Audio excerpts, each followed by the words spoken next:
Hello, and a very warm welcome to my channel.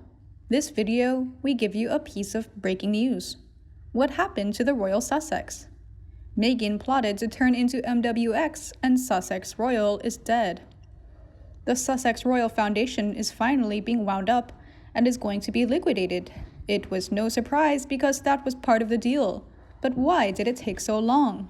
Especially for a foundation that hadn't been launched and one that lasted barely a year. Coincidentally, Travelist has also amended their Articles of Association, and for both companies, the paperwork is currently being processed. It goes without saying that they will both be scrutinized. Many people will be wondering what this all means, and the author of Harry Markle blog has spoken to a friend who is an auditor for charities, and earlier in the week, they discussed the possible scenarios. One was for the paperwork for the Articles of Association to be backdated so that Travelist would be classed as a not-for-profit entity. Currently, we can only speculate, but this was the anticipated action, as that's the only way funds from Sussex Royal could be transferred to Travelist without it looking grey. If this is indeed what has happened, what this means is that it will negate the fact that funds were unlawfully transferred from a charitable foundation to a public limited company, if that did occur, where Harry was the majority shareholder and possibly the only one, where there was an obvious conflict of interest. Currently, the Travelist Memorandum and Articles of Association have been amended and resubmitted to possibly formally declare that Travelist will become, from today's date, an actual not-for-profit, and may get registered with the UK Charities Commission. It hasn't as yet, and it would subject to full public scrutiny. As ever, this is all hypothetical, but it looks as if that is the path that Travelist is taking. The main question to ask is why didn't they do this at the start?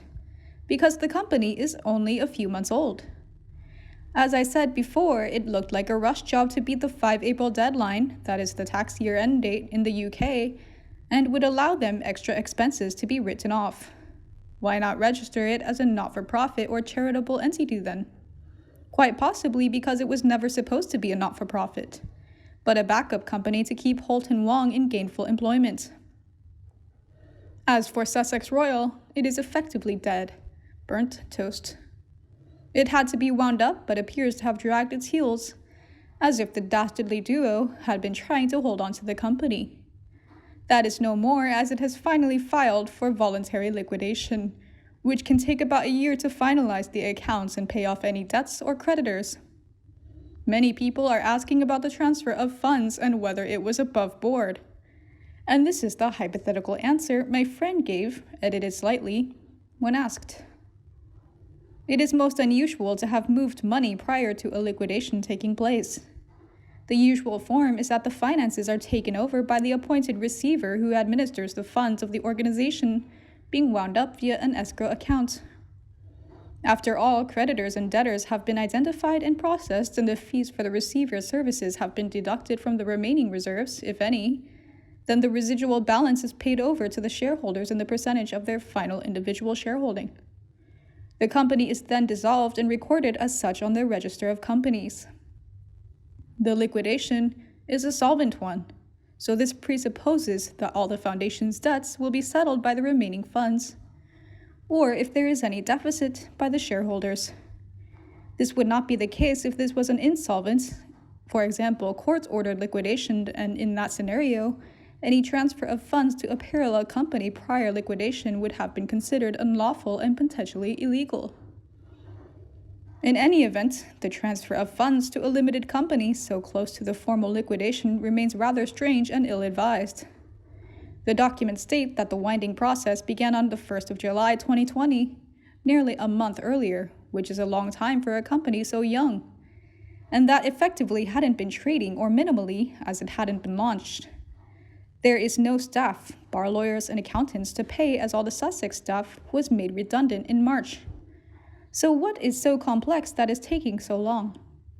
I doubt the duo thought that they would have to shut down Sussex Royal, which is why they clung to the website and trademark application in January, even though they were told they had to stop by the end of March as in wind it all up. Perhaps Travelist was a backup plan, but it was poorly executed and everyone is running around like headless chickens figuring out how to clean things up. In days gone by, that's what the men in grey suits did for Harry, in fact.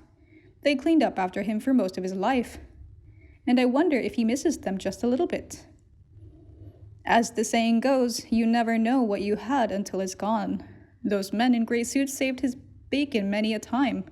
Yet Harry wanted to know what it's like to be a normal, or as close to, and here he is, dealing with attempting to cover up his own mess, because he acted without heeding good advice. This whole Sussex exit escapade isn't working out so well for him, though, with no home or job and no friends left either. The documents will be available in a few days' time, and the mess may have been tidied up, but what we must remember, it isn't just about actions, because what was the original intent? That's what we must ask. But whether we will ever get the truth is another matter. Whatever the duo do, dark clouds hover all that they get involved in. They will haunt their every move, for questions will always be asked about the dubious duo and what their true intentions are. Meanwhile, as I said before, they're running around like a pair of headless chickens, having knee-jerk reactions to developments without thinking. What this sounds like is that they also don't have good advisors, or they're not listening to them. So every idea that pops in their head becomes a demand, which then gets countermanded within 10 minutes when someone notices what they've done and urgently tells them what the fallout will be. This fits with their constant whining about how the palace would block their ideas or not implement things. They simply don't realize that they're nowhere near as clever or savvy as they imagine themselves to be. And being in charge of their own affairs like this is exposing their utter ineptitude. Indeed, Prince Harry and Meghan did an astonishing U-turn within just 9 minutes yesterday by withdrawing a formal notice to change the name of their charitable foundation.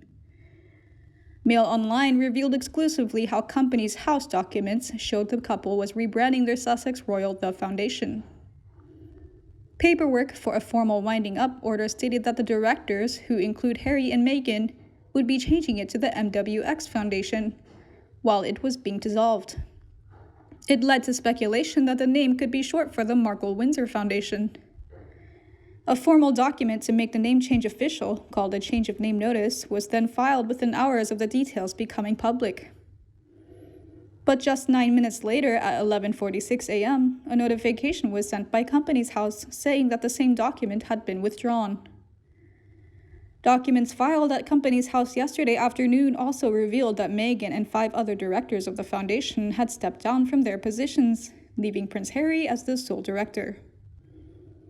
They're beginning to sound more and more discombobulated, spending so much time suing people, creating all these documents to register various foundations and websites, not completing those documents properly, shouting it's not fair that she will have to name her imaginary 5 friends. It must be just too much, a case of disappearing up their own backsides. The papers also show their Sussex Royal Foundation had £99,000 in the bank and how it will cost £16,000 to wind up the good cause. They also show that the charity was owed £200 from an unknown source. Financial expert Robert Leach, who looked over the publicly available documents, told Mail Online, "I have never heard of a company changing its name while it's being wound up." It does take a little bit of time to wind up a company, though, so perhaps it's a break from the royal name for that period. The Companies Act 2005 section the paper quotes is simply the procedure for changing a company's name.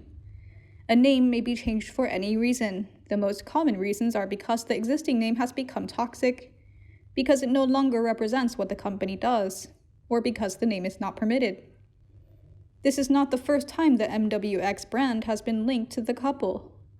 They established the company MWX Trading Limited last August, naming their lawyer Gerard Tyrrell as its secretary. Natalie Campbell, who works for their charitable foundation Sussex Royal, is the director. They registered it at Companies House and have already used the business to apply for trademarks, which include the name Travelist. Sussex Royal was also the title of their Instagram page and their website, which still bears the name. The couple used their social media to put out visits, talks, and speeches the couple were attending and delivering.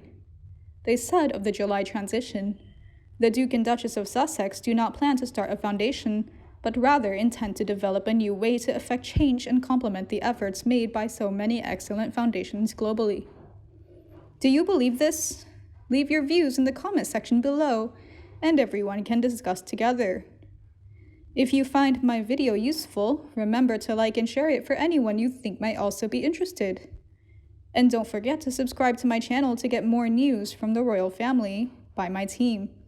Now, thank you for watching, goodbye, and see you in the next videos. Meghan chose today as a recombinant source for royal funds, just like the many ways she did to gain the trust of others. The socio-economic factor determines whether a person succeeds or not, and the dream of Meghan also never wants to become a normal person like everyone else.